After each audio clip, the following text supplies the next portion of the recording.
hay algo muy interesante de lo que tú mencionas y que es algo que aborda Lutero en La libertad del cristiano.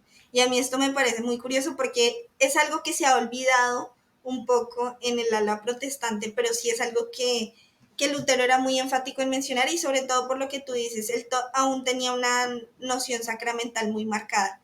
Y es que él habla de el hecho de que las buenas obras en realidad son las obras que son en Cristo. Pero aquí viene un punto importante, él va a decir, en relación a Dios son por fe, pero esa fe deriva en amor para con los hombres.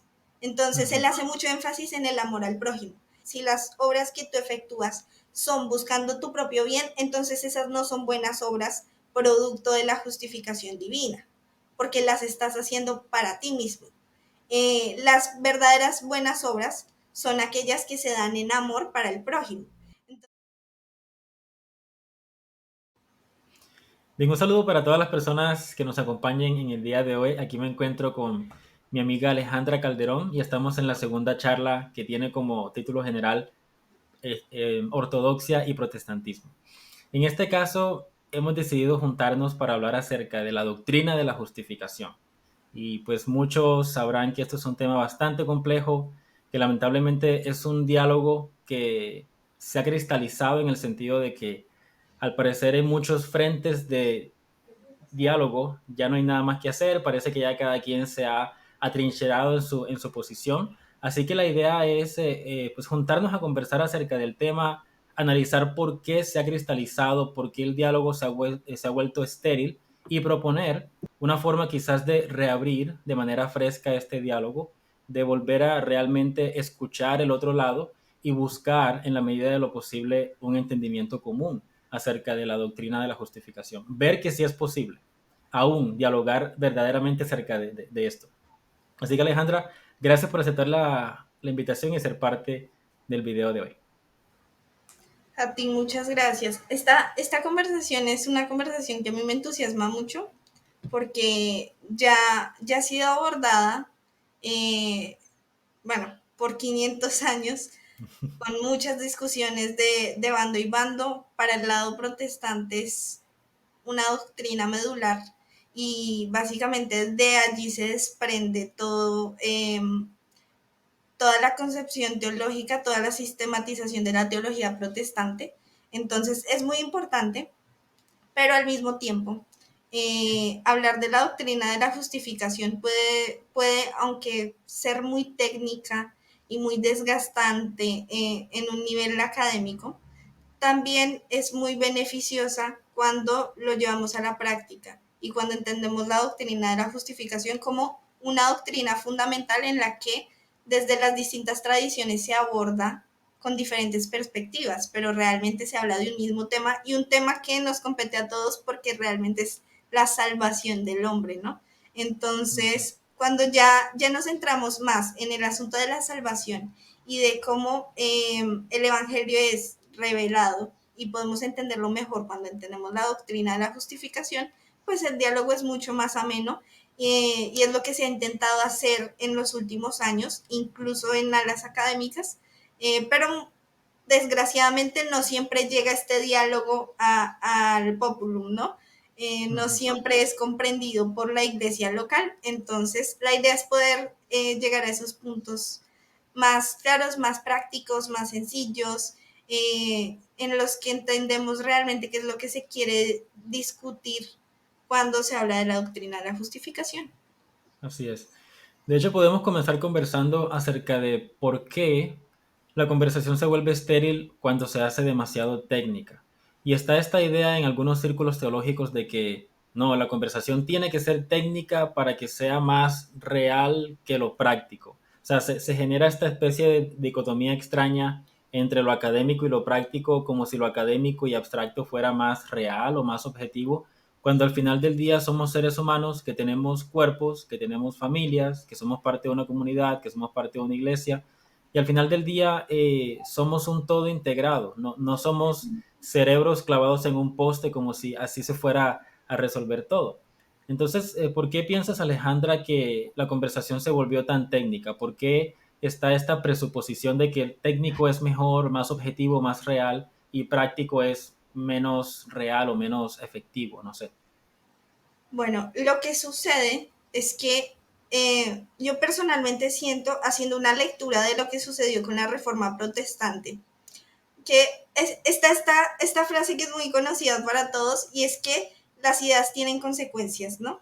Mm, Entonces, la discusión de Lutero en su tiempo, específicamente sobre la doctrina de la justificación, pese a que él no la abordó con tanto tecnicismo como solemos hacerlo ahora, o mm, como se ha hecho después de él, eh, sí, él sí notaba que la formulación doctrinal, o lo que él entendía de ella en su momento, tenía implicaciones en la vida práctica.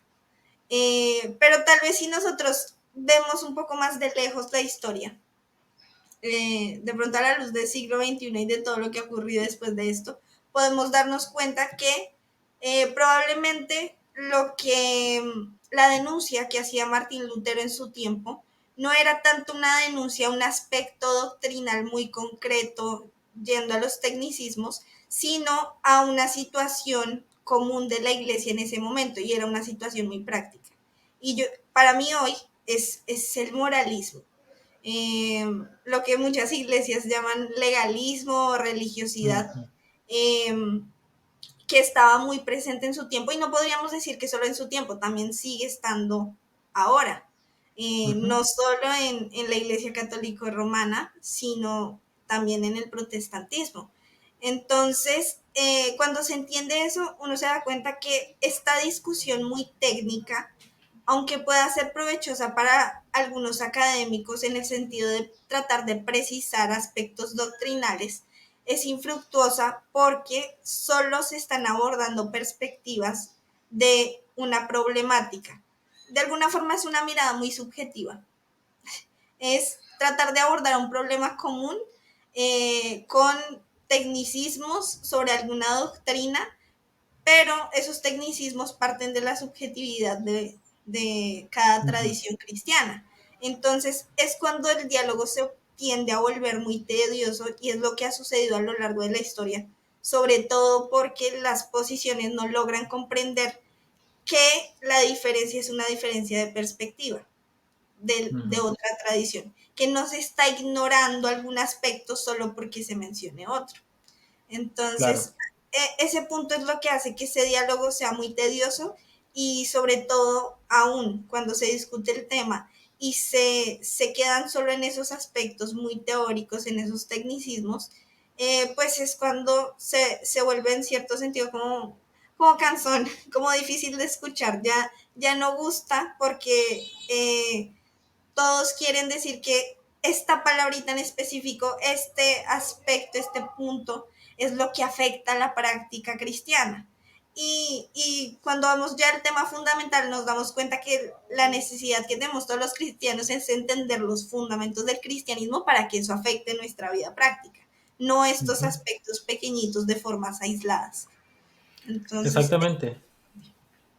Y me gustaría señalar una cosa que mencionas, es que suena paradójico porque esta idea de que cuando el diálogo se hace muy abstracto uno puede caer en subjetivismos, suena como una contradicción, ¿cierto? Porque por lo general pensamos que lo subjetivo es lo que yo creo de manera personal y que la cura de la subjetividad es el tecnicismo, pero es que también uno se puede volver muy subjetivista cuando se enfoca solamente en lo práctico, porque si yo pierdo contacto con mi realidad inmediata, con lo que decíamos, ¿no? Que somos parte de una familia, somos parte de una iglesia, pues tenemos un cuerpo, tenemos unos miembros, tenemos diferentes partes del ser humano.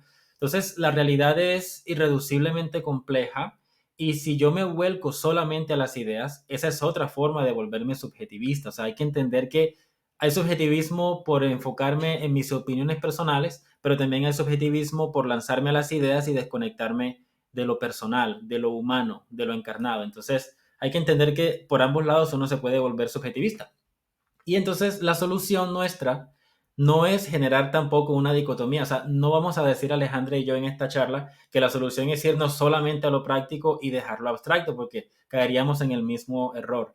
La clave es esa frase que acabas de mencionar: las ideas tienen consecuencias. Las ideas son como semillas abstractas que luego se van ramificando y le van dando forma al todo del ser humano y al todo de la iglesia. Entonces, la idea es mantener el diálogo en la medida de lo posible como un diálogo que sea consciente de esas múltiples dimensiones. Sé que es difícil hablarlo de esa manera, pero es la única solución para no seguir cayendo en estos bandos, en estas diferentes formas de hacerse subjetivista. La única forma es intentar mantener en la mira que hay diferentes dimensiones. Está lo abstracto, que eh, obviamente sí hay que tratarlo, está lo práctico, que tampoco hay que descuidarlo, y manejar un diálogo que sea de alguna manera multidimensional. Es la única forma de avanzar el diálogo y no caer en estos bandos que se atrincheran y todo se cierra. Bueno, Ujú. entonces, para empezar y para atender a la parte un poquito más abstracta, que pues como decíamos, si es necesario, ¿nos podrías mencionar por favor brevemente cuáles son algunas de las posiciones principales en las que los diferentes grupos se atrincheran? ¿Cuáles son estos términos que a veces como que hacen que el diálogo sea estéril? Las principales posiciones que hay en un plano pues académico. Bueno, la doctrina de la justificación específicamente es la doctrina que divide la Iglesia de Occidente y eso es lo básico a entender. Especialmente pues la posición protestante en este lado, bueno, más específicamente luterana y la posición católico-romana. Entonces, sobre todo al hablar de doctrina de justificación, aunque muchas veces se habla del tema de cómo se entiende la justicia, la fe y las obras, también incluye mucho el tema de cómo se es justificado, o sea, específicamente cómo se da la justificación en el hombre. Entonces, Ujú. aquí es a donde viene aspectos ya extremadamente técnicos y se habla, por ejemplo, de la justificación intranos, que es el lado católico romano, y la justificación extranos, que es el lado protestante. Entonces, es una discusión sobre todo que tiene en cuenta eh, la explicación aristotélica sobre las causas. Entonces, van a hablar específicamente sobre la causa instrumental de la Ujú. justificación.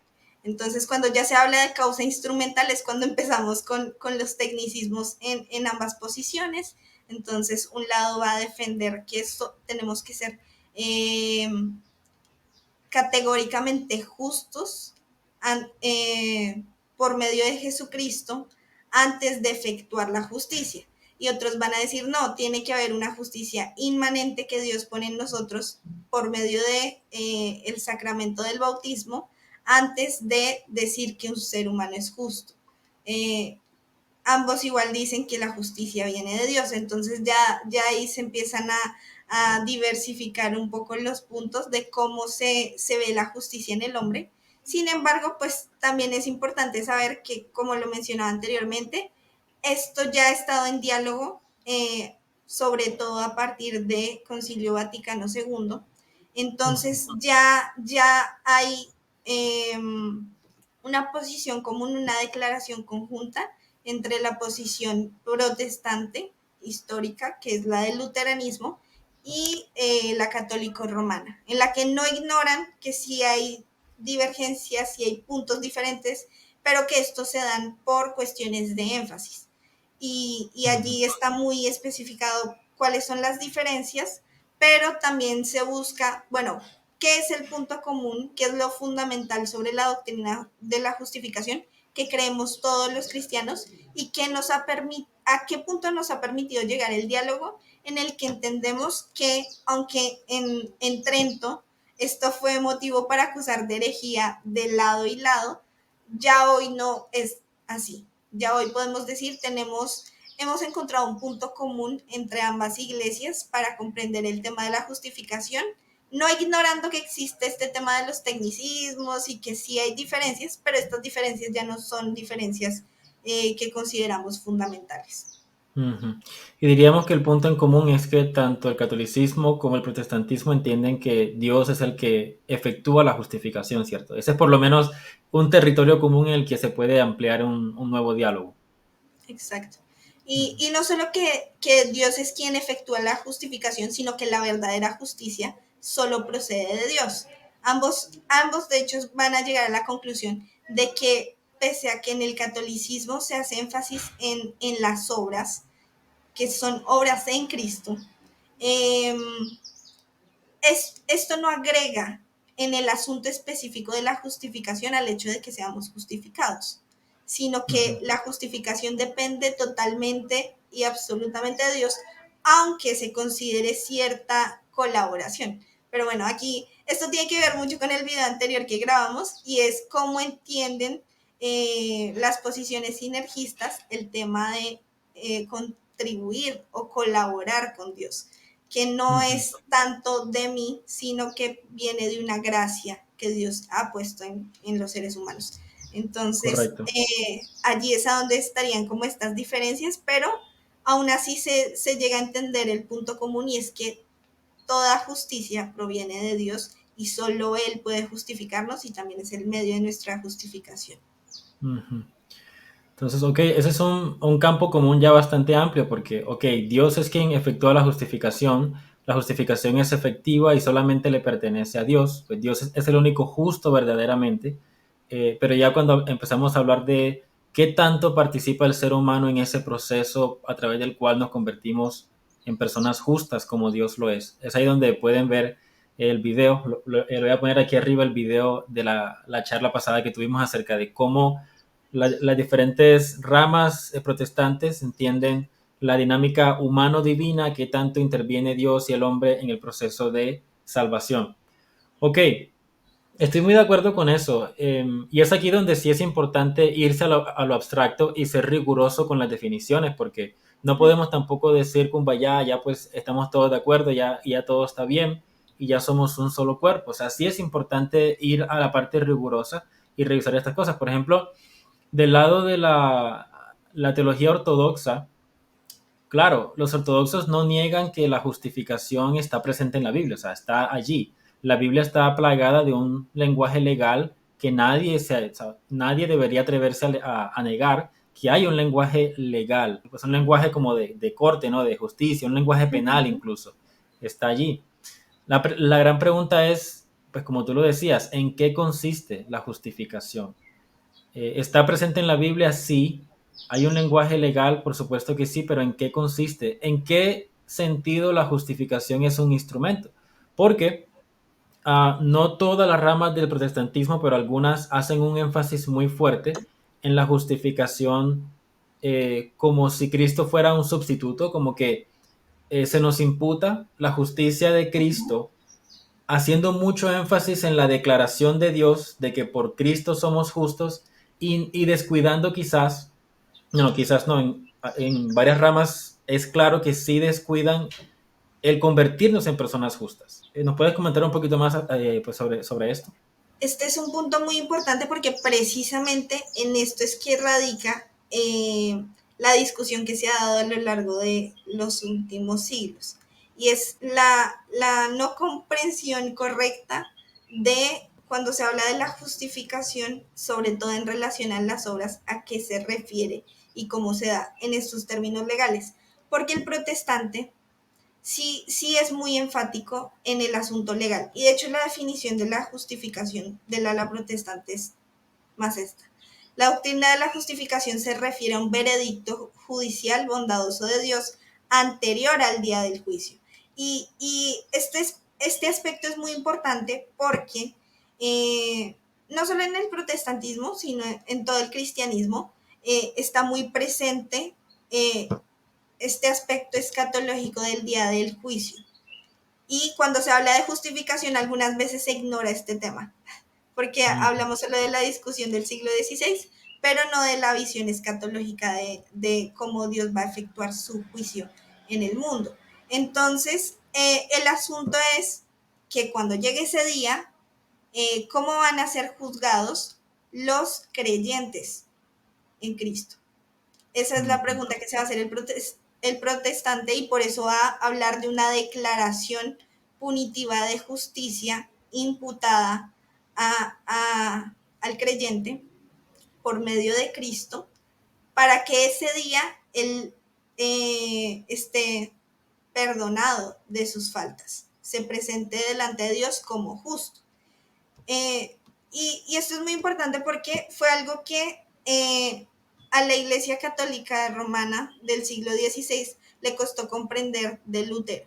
Y es que a los reformados específicamente, a los reformadores se les acusaba de decir que ellos estaban abogando por simplemente una justificación penal, un decreto divino, pero no tenían en cuenta el hecho de que el hombre realmente fuera hecho justo. Entonces, Ujú. básicamente decían, ustedes están en un libertinaje en el que dejan que todas las personas hagan básicamente lo que quieran solo porque Dios decretó su justicia. Y justo tengo una cita de Lutero que es muy importante, donde él aclara esto Ujú. Ujú. en un sermón dominical. Y dicen que la fe salva, pero no la fe sola, sino la fe en cooperación con las obras, ¿no? La posición romana. Esa cooperación, Ujú. sostienen los romanos, es imprescindible que a nosotros nos critiquen duramente, afirmando que nosotros prohibimos las obras y que inducimos a los hombres al pecado. Nosotros nunca hemos prohibido las buenas obras, más aún si decimos algo respecto a ellas, es que nos aprueban. Y esto es muy importante. Lo cual es una clara señal de que realmente predicamos sobre este tema. Primero debes plantar el árbol bueno, luego tendrás frutos buenos. ¿De quién depende que el árbol bueno sea bueno o malo? ¿O del que lo siembra, que es Dios, o el que lo recoge, que es el hombre? Entonces, aquí explica muy bien cuál es la posición reformada acerca de la doctrina de la justificación. Y es que no se niega que hay una intervención divina para hacer al hombre justo y cumplir y hacer obras de justicia, ¿no? Pero el asunto es que va a enfatizar sumamente en el hecho de que Dios es quien interviene para que el hombre sea justo y pueda dar obras de justicia. Y Ujú.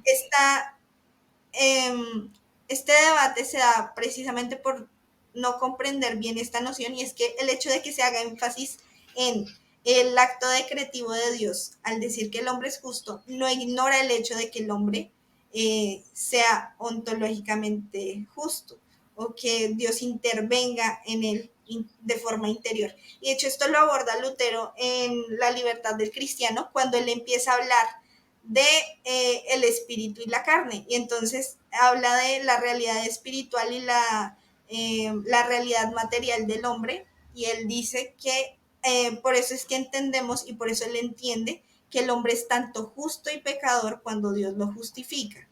¿Por qué? Porque aún seguimos teniendo cierta tendencia al pecado después de haber sido justificados por Dios. Entonces la justicia, para un protestante específicamente, aunque sí va a hablar de este aspecto de que Dios transforma interiormente al hombre para hacer obras de justicia, lo va a abordar más como el tema de regeneración, no tanto en la doctrina de la justificación. Va a ser un tema aparte en la forma en la que sistematiza la teología, Ujú.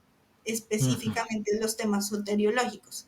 Entonces, va a hablar de esta transformación interior en la regeneración y no en la justificación, pero no por eso la está ignorando. Y otro punto importante entender es que cuando Lutero habla de este asunto de la justificación, él está haciendo el énfasis en la justicia de Dios y en este acto decretivo precisamente porque adhiere a una posición agustiniana de predestinación. Entonces, Ujú. por eso es que está la diferencia ahí un poco marcada, pero no se ignora el cambio interior. Y sí hay una discusión técnica de cuándo se da este cambio interior en ambas posiciones, pero ya creo que ese es como otro asunto que nos tardaríamos Sí. bastante en dialogar.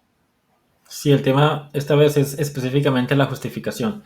Entonces, Martín Lutero, influenciado por la teología agustiniana, como que hace un énfasis mayor en la actividad divina, en la decisión divina y la declaración divina, y menos en las obras en sí mismas como aquello que te hace una persona justa.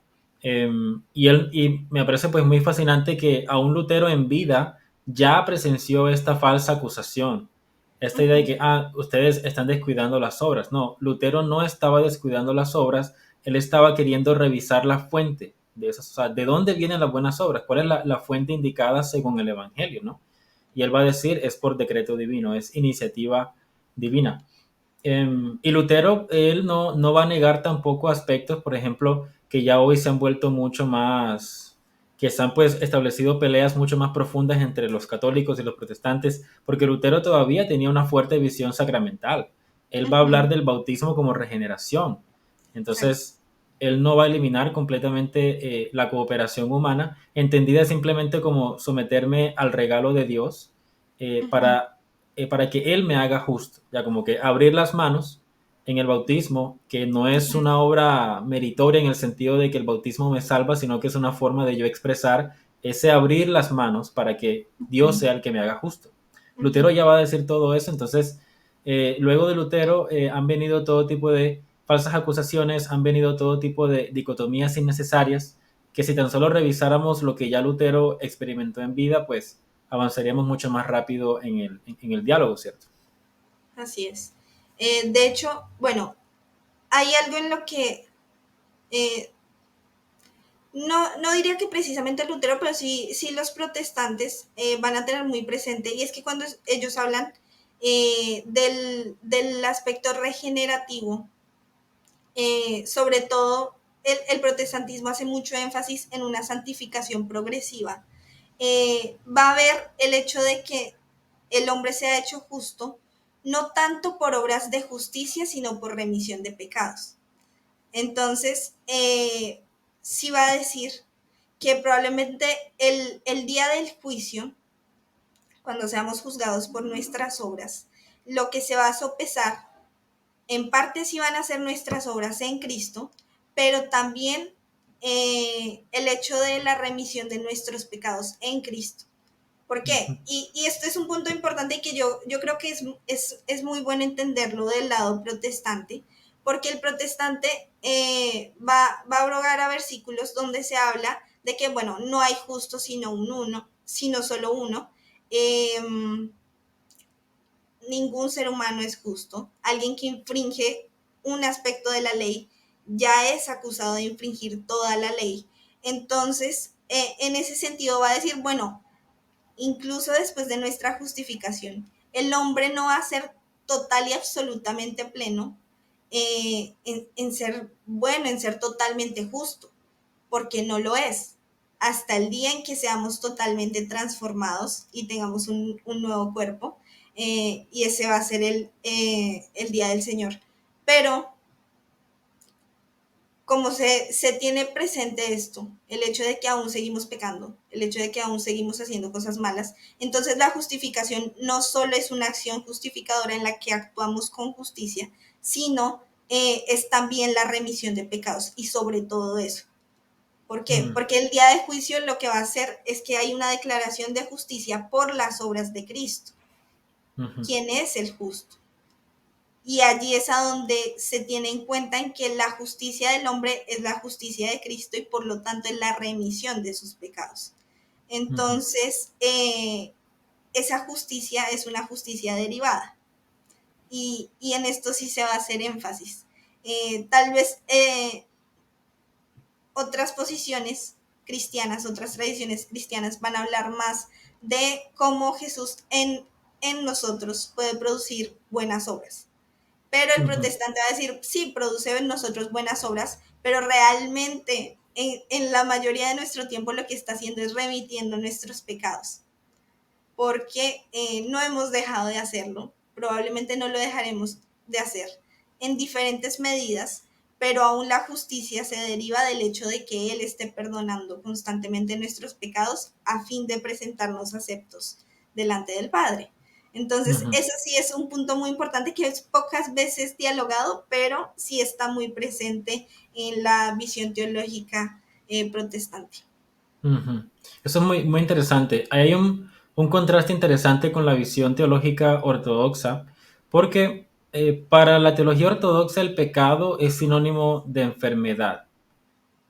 Entonces te conecta incluso directamente con una visión hasta cierto punto aristotélica, donde una persona que está llena de pecado es sinónimo de una persona que está dirigiéndose al no ser, a la fragmentación, a la completa destrucción. Y esto lo comentábamos la vez pasada, la noción ortodoxa de pecado como un movimiento del ser, que es Dios, donde todo es perfecto, hacia el no ser, que es la completa fragmentación del ser humano. Entonces, en esa noción súper densa o súper simple de fragmentación, entra todo tipo de fragmentación, o sea, psicológica, emocional, física, ahí entra todo. Entonces, es otra vez una visión cósmica del Evangelio.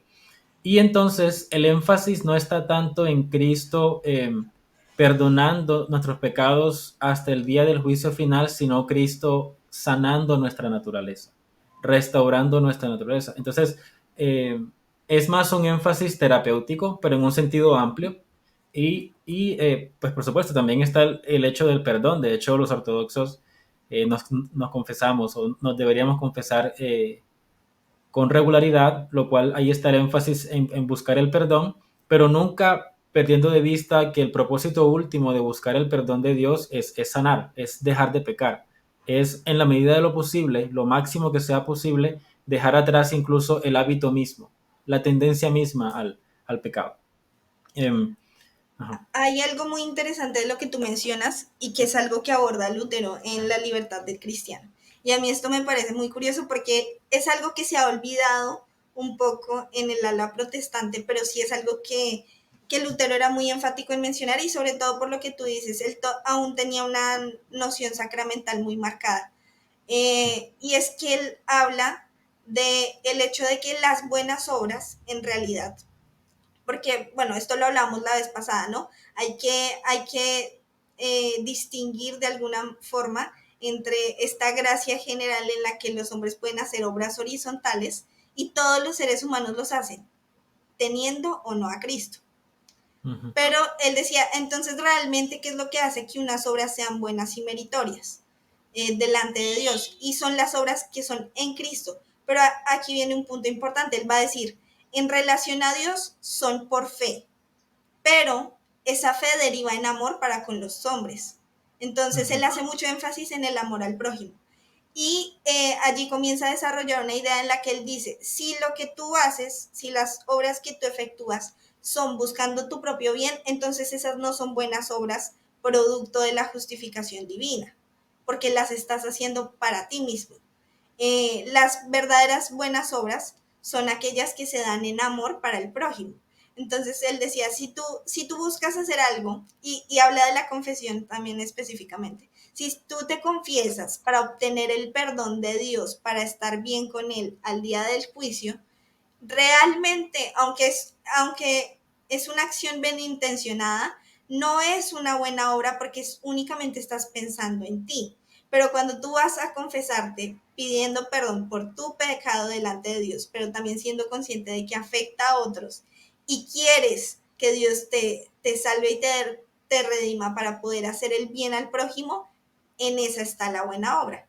Entonces, él sí Uh-huh. va a ser muy enfático en el hecho de que las buenas obras se ven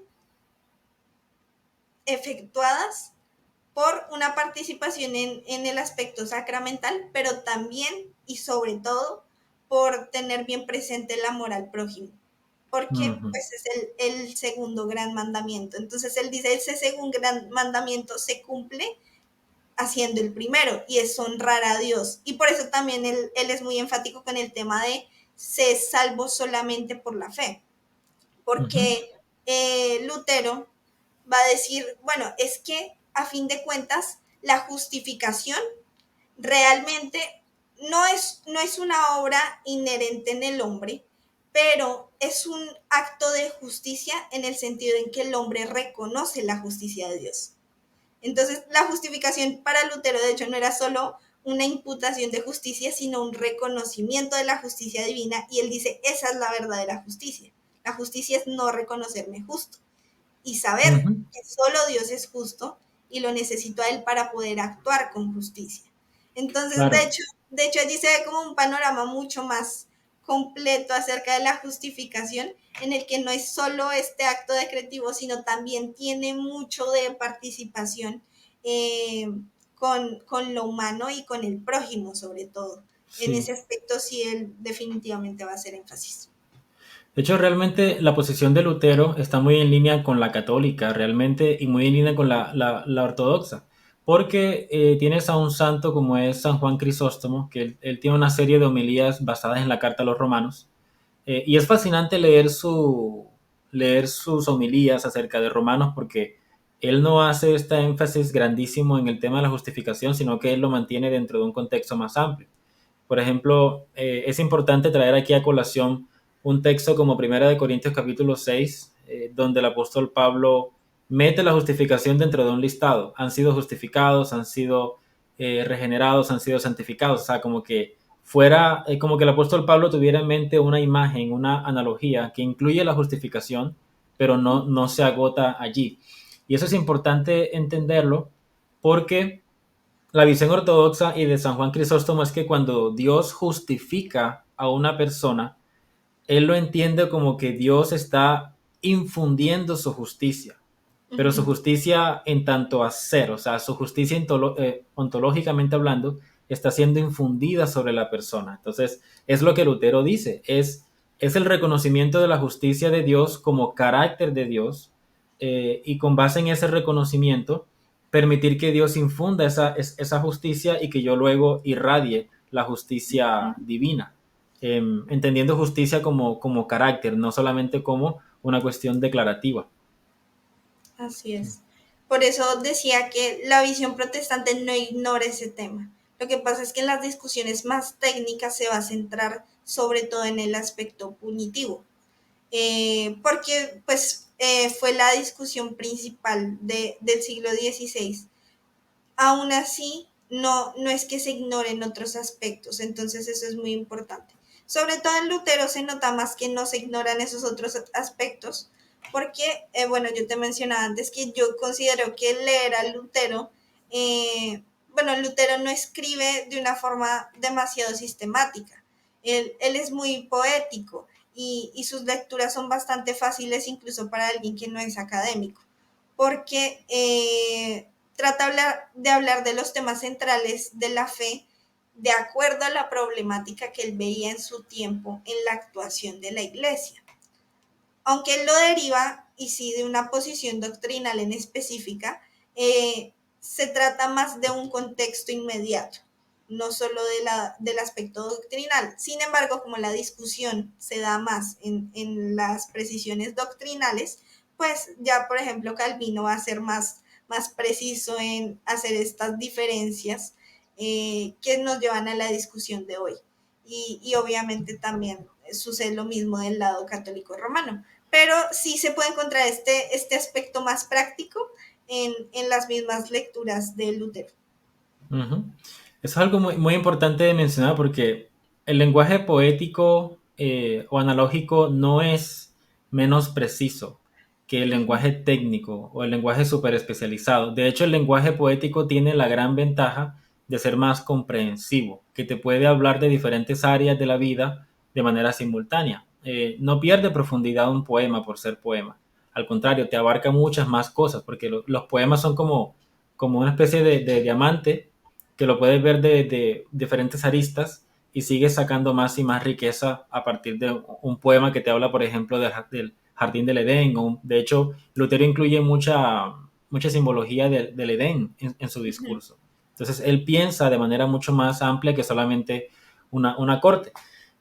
Uno de los aportes principales que yo traía para esta charla, que me ha parecido muy fascinante de la teología ortodoxa, es entender desde dónde juzga Dios. Eso es muy importante, porque eso es lo que nos va a ayudar a unificar justificación con santificación, con regeneración, con todas estas analogías. O sea, ¿cómo puedes recoger todas las analogías en una especie de meta-analogía? Y es haciendo la pregunta, ¿desde dónde juzga Dios? Un protestante, por el lenguaje legal enfatizado del protestantismo, puede que responda por lógica. Obviamente, Dios juzga desde su corte, ¿cierto? Porque esa es la idea, ¿no? Dios juzga desde su corte. Pero realmente cuando uno lee la Biblia y va como que trazando estas líneas analógicas desde el Antiguo Testamento, Nuevo Testamento, Dios no juzga desde la corte, Dios juzga desde el templo. Es de ahí donde Él se sienta a juzgar el mundo. De hecho, hay un proyecto que es protestante, que es el Proyecto Biblia. Ellos hace poco sacaron unos videos analizando la figura del rey David y cómo el rey David, de manera muy interesante, él junta dos roles que parece que estuvieran separados, pero él los une. Y es que él era un rey sacerdotal. Él llevó el arca para fundar la ciudad de Jerusalén, pero su actividad no era solamente alusiva a lo espiritual, sino que él también era rey. O sea, él era un rey sacerdote. Y Cristo es el cumplimiento definitivo de esta figura que reconcilia tanto el lenguaje y la analogía legal con el lenguaje y la analogía del templo. Entonces, Dios juzga desde su templo y cuando uno lo mira desde ese lente más amplio, es que empieza a adquirir mucho más sentido. Yo hacía referencia, por ejemplo, a Corintios, donde dice, Corintios capítulo 6 versículo 11, y estos eras algunos, pero ya habéis sido lavados, santificados, justificados en el nombre del Señor Jesús y por el Espíritu de nuestro Dios.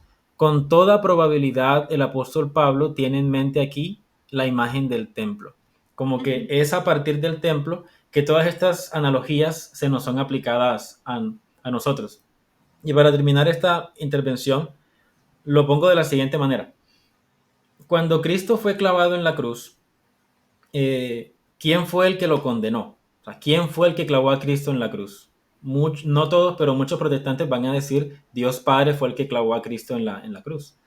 La respuesta ortodoxa es Dios sabía lo que iba a suceder y él usó todo lo que iba a suceder, incluso la cruz, todo eso Dios lo sabía y lo iba a usar para el bien, pero quien clavó a Jesús en la cruz fue el enemigo, fue Satán, fueron las autoridades romanas y judías, pues siendo impulsadas por Satán. Que Dios va a usar eso y que Dios es lo suficientemente soberano para usar incluso eso para salvación, no quiere decir que él haya sido quien haya perforado las manos de su hijo y los pies de su hijo para clavarlo en la cruz. Entonces, fue Satán. Y eso es importante porque entonces la idea es que la condenación que Cristo sufrió en la cruz vino de Satán, de las autoridades romanas y judías, y ellos fueron los que condenaron a Cristo. O sea, esa es su condenación. Y ellos, fue como que ellos dijeron, no, Jesús no es justo, él merece esta condenación y ¡pum!, lo condenaron. Luego, en la resurrección, lo que Dios hace, sentado en su templo y no simplemente en una corte, es que Dios dice, mi hijo no es injusto, él es justo. Entonces, allí es donde la ortodoxia ubica la justificación como sí, una declaración de Dios desde su templo, pero cuando uno lo mira desde el templo se da cuenta de que ese acto del Padre de justificar al Hijo es inseparable, por ejemplo, de la resurrección. Porque como Dios dice, no, mi Hijo es justo, es que Él lo saca de la tumba, lo resucita. Entonces, justificación y resurrección ahí son inseparables. Y también cuando Jesús resucita, su cuerpo ya sabemos que es un cuerpo transfigurado, es un cuerpo eterno. Entonces, desde la perspectiva del templo, justificación, resurrección y transfiguración son inseparables. Y cuando el apóstol Pablo dice que somos justificados en Cristo, es que toda esa imaginería, toda esa simbología del templo se nos aplica a nosotros. Entonces, en Cristo, justificación, santificación y transfiguración son como un paquete, porque se ve desde esa perspectiva. Si reducimos la analogía a una cosa que ocurre en una especie de corte al estilo de una corte americana, una corte en Europa, no puedes capturar toda esa imagen, no es lo que puedo compartir. Sí, de hecho, bueno, la razón por la que el protestante tal vez no hace ese énfasis es porque, y es una crítica que se le ha hecho últimamente al protestantismo y que ha servido mucho en realidad, porque sí se está tratando de recuperar, y es la noción de lo sobrenatural. Porque la discusión, y no podemos negarlo, yo te comentaba que a mí es algo que siempre se me hizo muy curioso, y fue que, bueno, en la mayoría de iglesias, cuando escuchamos de humanismo, entonces todos tenemos esta idea de humanismo malo. Y cuando yo comencé a estudiar teología, me di cuenta que el protestantismo es extremadamente humanista. Entonces, bueno, y ahí sí obviamente distinguimos entre diferentes tipos de humanismos, ¿no? pero Ujú. esta visión humanista del protestantismo centra el asunto de la justificación únicamente en el decreto divino y la participación inactiva del hombre. Entonces, como la discusión se da allí, se ignora un poco este aspecto sobrenatural y se hace mucho más énfasis en la expiación penal. Se Penal. habla en algunos círculos. Entonces, no creo yo que sea algo que se deba ignorar, porque sí, y lo hemos visto en los últimos años, especialmente siglo XX y XXI. Ahorita se está retomando nuevamente esa discusión, pero con otras visiones. Que el ignorar la expiación penal sí puede llevar a ciertos problemas teológicos bastante serios sobre doctrinas fundamentales. O sea, no es algo que se deba ignorar y como tú decías, el lenguaje legal está presente en toda la Biblia, no puede decirse que no está allí. Sí, definitivamente es necesario hablar de Dios también como juez. Eh, Ujú. y que en cierto sentido, pues sí, si ignoramos este aspecto legal, tendríamos que limitarnos a un Dios solo amor y misericordia, que ni siquiera es amor y misericordia porque ignora el mal en el mundo, ignora la necesidad de que el pecado pues sea sancionado, ¿no? Entonces, por eso la necesidad de hablar de una expiación penal. Pero la expiación penal no es el todo de la explicación de cómo ocurre la salvación, de por qué Cristo fue crucificado. Ese es el asunto que tal vez muchos protestantes ignoran y que sí se ha tratado de retomar al hablar y sobre todo conociendo un poco más la visión oriental y todo el misticismo y lo sobrenatural, en el que también se entiende que obviamente hay poderes sobrenaturales que estaban jugando un rol bastante importante en el momento de la crucifixión y también la resurrección. Claro, y ahí pues se abre toda una conversación que podemos dejar para otro día, porque sí, ese humanismo reduce la visión de lo espiritual y, pues como tú decías, reduce todo, no todo, pero tiende a reducir todo a una corte, como plenamente aplicar la analogía de una corte en la tierra legal, donde pues tienes al juez y él imputa algo y listo, lo cual también ha derivado en este evangelio transaccional que se ha vuelto demasiado popular últimamente, y es la idea de que la salvación consiste en un trueque, ¿no? Yo le doy a Dios fe y él me da a mí un tiquete al cielo, y ahí se reduce el evangelio. Entonces, porque se ha perdido toda esta visión eh, espiritual. Por ejemplo, si volvemos a abrirnos al plano espiritual según la Biblia, porque no es tampoco una invitación a meter todo ahí, sino según la Biblia, el apóstol Pablo habla de las potestades, los principados en las regiones celestes, y él entendía eso de manera muy concreta. O sea, él no lo dejaba en el aire, sino que, por ejemplo, cuando él se iba a hacer misiones y entraba en la ciudad de Éfeso y él veía a la diosa Artemisa o a otros ídolos, él lo veía de manera muy real. O sea, como que, ok, ese es un cuerpo que esta ciudad ha construido para que se encarne cierta potestad. O sea, él veía una continuidad entre el plano físico y el plano metafísico, no lo separaba.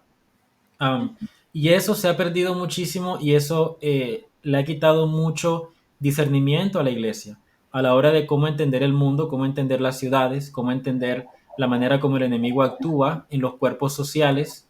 Y si no tenemos el discernimiento para ver esa actividad, pues no podemos actuar apropiadamente para vencer, ¿cierto? Y también ocurre algo muy, muy delicado, y es que eh, hay un versículo en Colosenses que es en el capítulo 2 versículo 15, donde se habla de que Cristo hizo un desfile triunfal. O sea, como que Cristo se burló de estos principados y potestades. Ese versículo es súper importante entenderlo. O sea, ¿de qué forma Cristo se burló de estos otros dioses o de estas otras potestades? ¿De qué forma se burló de ellos? ¿Y qué significa que Él se burle de todas estas fuerzas? ¿Y cómo lo hizo, no? O sea, pues, toda esa parte del evangelio que consiste en Cristo burlándose, engañando de alguna manera, porque Hay un, hay una historia de la tradición donde dice que la muerte estaba discutiendo, creo que con Satán, y la muerte le decía a Satán, ya maté a Cristo, lo tengo aquí en la tumba. O creo que era al revés, creo que Satán le decía a la muerte, quiero que metas aquí a Cristo. Entonces la muerte decía, pero ¿qué pasa si cuando yo lo meta en el Hades, él se lleva a todo el mundo de aquí? Entonces decía Satán, no, eso no va a pasar, o sea, si matamos al Hijo de Dios, él no hay forma de que pueda salir. Pero la muerte como que tenía este temor de que Cristo fuera a engañarlos. Y luego dice la historia que justamente cuando Cristo fue aniquilado en la cruz, él desciende al Hades y ocurrió lo que la muerte temía. Cristo destruye las puertas de la muerte y de esa manera inicia una salvación para toda la humanidad. Así que toda esa parte, ¿no? de cómo Cristo vence las potestades y las engaña y toda esta visión trascendental está muy Ujú. ausente en el protestantismo. Y bueno, en parte yo creo, este es tema para otro video tal cual, pero tiene mucho que ver, bueno, en cuestiones de pensamiento y de eh, posición ideológica, tal vez, del lado protestante, porque el protestantismo pues involucra bastante escolasticismo y racionalismo y Mm. una gran cantidad de cosas. Pero también en el lado evangélico, hoy día, sobre todo años 70, pues sí estaba muy presente esta visión de lo sobrenatural, pero era una visión más bien caricaturizada. Entonces, ¿qué es lo que sucede hoy? Yo he notado cierto interés eh, por estudiar teología en las comunidades locales protestantes, Ujú. en las iglesias. El asunto es que estamos un poco traumatizados con ese movimiento de lo sobrenatural Total. de los años 70 bueno, y que también fue muy fuerte en los 90. Entonces, como que queremos ignorar ese tema de lo sobrenatural porque solo tenemos esta posición muy caricaturizada. Entonces, incluso Ujú. al hablar de la justificación, pues casi que se ignora por completo cuando no debiera ser así. Y por eso es que hay autores protestantes que han comenzado a hablar de estos temas, pero con seriedad, de una forma académica, y tratar de abordar en cómo también lo sobrenatural tiene un rol muy importante al hablar de estas doctrinas fundamentales como lo son la justificación. Sí, correcto. Y pues solamente como para dejar esa conexión clara entre por qué es importante revisar la parte sobrenatural con la justificación, es porque si yo no tengo por lo menos una especie de discernimiento para ver cómo actúan estas potestades en el mundo, me va a ser muy difícil convertirme en una persona más justa, porque es justamente, valga la redundancia, es justamente develando las obras del enemigo, sin obsesionarme con una especie de, no sé, satanismo, pero develando en cierta medida las obras del enemigo, yo le puedo decir que no. Si yo no entiendo dónde está Dios en mi ciudad, en mi barrio, y dónde está el enemigo, y si no veo de alguna forma, aunque sea mínimamente, cuál es un camino y cuál es el otro, ¿cómo le voy a decir que no al enemigo para convertirme en una persona más justa? Entonces hay que recuperar ese discernimiento espiritual. Mira que eso que dices me parece muy interesante porque usualmente cuando hablamos de la noción de justicia, bueno, en el lado protestante vamos a hablar de que toda justicia procede de Dios y se es muy enfático en eso. Pero al hablar de la injusticia, pues sí, el protestante va a ser mucho más enfático en decir que toda injusticia procede del corazón del hombre, ¿no? Somos responsables de la injusticia. Pero no hay que ignorar que también cuando hablamos del mal en general, tenemos que hablarlo en un sentido cósmico. No se puede Ujú. hablar solo del mal, porque es que la historia, no es solo historia de Dios y el hombre. Hay una historia mucho más amplia antes de nosotros. Entonces, esto involucra los aspectos sobrenaturales y los seres sobrenaturales y se reconoce que también nace el mal y la injusticia de allí. Entonces, Ujú. la injusticia ha permeado el mundo en el que vivimos y obviamente nosotros somos los que la efectuamos y somos responsables y en eso los protestantes tienen toda la razón. Pero no se puede ignorar ese aspecto metafísico en el que también el mal está presente en lo sobrenatural y precisamente eso es lo que influye en nuestro mundo para que sucedan las cosas que suceden hoy. Exactamente, me parece muy valiosa tu observación y lo que tenemos hoy día en el panorama protestante son dos extremos. Un extremo que está pues traumatizado con la caricatura de los años 70 y 90, que no quieren ni siquiera intentar discernir la obra del enemigo porque temen que van a caer en un error, ¿no? De que se van a perder en un montón de teorías y por ahí quizás alguien temería, es que no me quiero convertir en una persona conspiranoica y es algo completamente legítimo, o sea, está el peligro de volverse de ver al diablo en todos lados, ¿cierto? Entonces, ese es un extremo. El otro extremo es el hecho de que en muchos círculos esa caricatura continúa. Y tienes los conspiranoicos y los que pues terminan más hablando de Satán que de Dios, lo cual Exacto. tampoco es la idea. Pero hay que buscar ese punto medio, como aquí hay que traer a colación a Michael Heiser, que él falleció hace pocos meses, que él es uno de los investigadores protestantes que más seriamente está recuperando nociones bíblicas como la corte de Yahvé, los diferentes principados y cómo Moisés en su discurso final en Deuteronomio habla de que estos principados fueron repartidos a las naciones y él te va como que presentando la narrativa bíblica específicamente en el tema de las potestades y los otros dioses. Eh, lo cual suena chocante, ¿no? Pero hay que recordar, por ejemplo, cuando el apóstol Pablo habla de la cena del Señor, que él está diciéndole a la iglesia en Corinto, no participen de la mesa de los ídolos, porque esos ídolos nada son. El problema es que muchos protestantes dejan de leer ahí, pero si sigues leyendo, el apóstol Pablo luego dice, realmente lo que hay detrás de esos ídolos son los demonios. Entonces, cuando el apóstol Pablo dice que los ídolos nada son, no quiere decir que son inexistentes.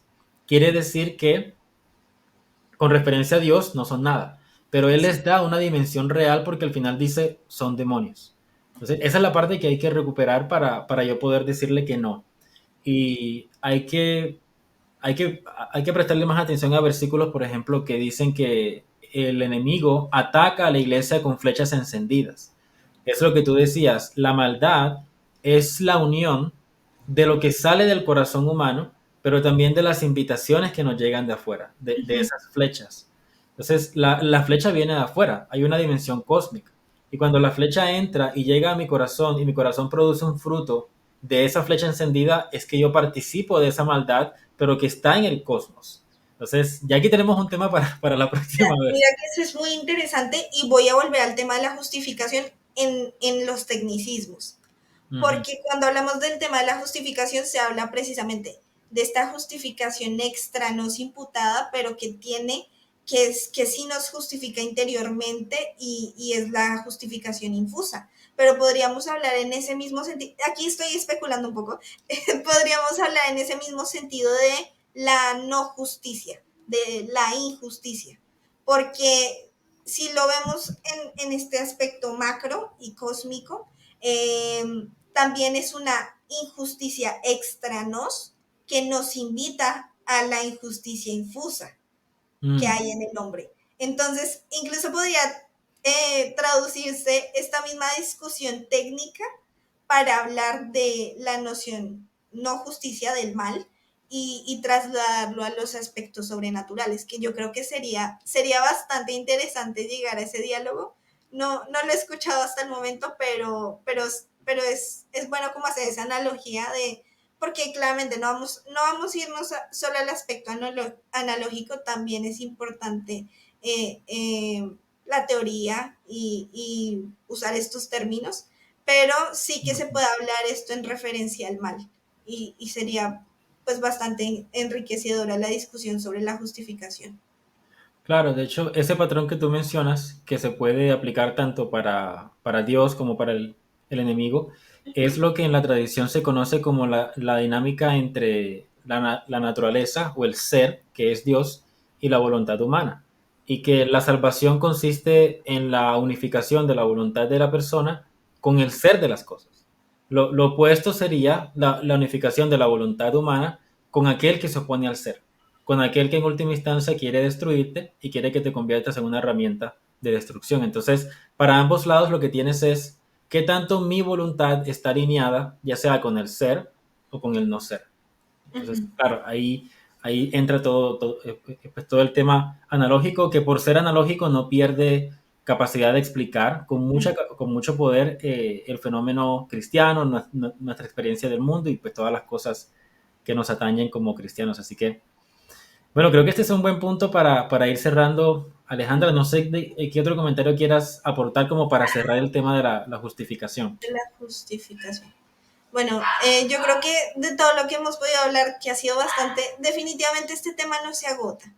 Si alguno de los que está viendo quiere estudiarlo más técnicamente y ver a los puntos de diálogo, porque pese a que aquí hablamos de una visión muy general, si pues, no especificamos sobre estos puntos, pues pueden leer también la declaración conjunta de la doctrina de la justificación, que ya está, y sí explica estos puntos mucho más claro, pero entender que sobre todo el llegar a este diálogo y esta posición conjunta, lo que hace es no solo derribar la brecha que hay entre las tradiciones cristianas para entender esta doctrina, sino que además nos permite llevarla a la práctica con mucha más facilidad. Ujú, Y es que el propósito de muchos reformadores al abordar inicialmente el tema de la justificación no era solo estancarse en la discusión teórica y doctrinal, sino que eso se viera reflejado en la vida práctica. Y por eso yo decía, el problema del moralismo no es un problema únicamente del siglo XVI, es un problema vigente y que en este momento es aún más presente en las iglesias evangélicas que en muchas comunidades católicas, podría decirse, ujú. católicas romanas. Entonces, no es algo como que haya desaparecido y allí es a donde tenemos que releer a estos autores para decir, bueno, eh, esto cómo nos habla hoy y cómo podemos aplicarlo hoy. El entender la doctrina de la justificación como Dios es el absolutamente justo, nosotros no, pero Él está justificándonos y para qué nos justifica es lo que nos lleva a tener, a poder vivir el verdadero cristianismo. Y de hecho esa es la forma en la que Lutero inicia al hablar en la libertad del cristiano. Él dice, esto parece una especie de dicotomía entre la libertad y la esclavitud, pero él dice, no es algo que yo me esté inventando, es algo que dice el apóstol Pablo, eh, somos libres para hacernos siervos. Entonces, cuando entendemos la doctrina de la justificación de esta forma, lo que hacemos es entender que la justicia de Dios se efectúa en nosotros a través de Cristo, pero también para que nosotros podamos obrar en justicia y evaluar nuestras propias vidas para perseverar en la justicia. No solo se trata del hecho de que Dios nos haga justos, sino de cómo perseveramos en esa justicia y la Ujú. reflejamos a otros. Y ese es el Exactamente. fin último, honrar a Dios, reconociendo que Él es justo y nosotros no lo somos, pero también eso se ve reflejado en el amor a otros, viviendo en justicia. Así es, completamente. Y pues mi invitación final es muy parecida, a seguir derribando esas separaciones radicales entre los diferentes temas en discusión, o sea, entender que la justificación, así como cualquier otra analogía o cualquier otra parte del discurso teológico, se entiende mejor en conjunto y no en separado.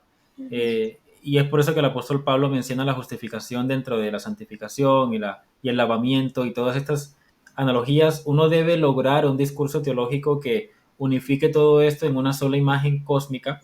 Aquí pues se me sale mucho mi afinidad por la ortodoxia y pues también el catolicismo también tienen esta imagen cósmica, pero recuperar esa imagen completa para no pelear y no quedarse con una sola parte de la historia. De manera que podamos realmente aspirar a ser personas justas, convertirnos en personas justas. Y el hecho de que Lutero estaría muy en desacuerdo con muchos protestantes porque Lutero lo que él quería era recuperar cuál es la fuente de la justicia humana. la fuente es Dios. Y me parece muy cierto lo que tú dices. La tentación del moralismo va a ser, siempre va a estar. Y hoy día sigue latente en católicos, ortodoxos, protestantes y en todas las personas pues, habidas y por haber. Y es básicamente la tentación de yo decir, yo soy la fuente de mi propia vida. O sea, es esa movida básica del corazón humano que se llama autosuficiencia, que se remonta tan atrás como Adán y Eva comiendo de la fruta del conocimiento del bien y del mal.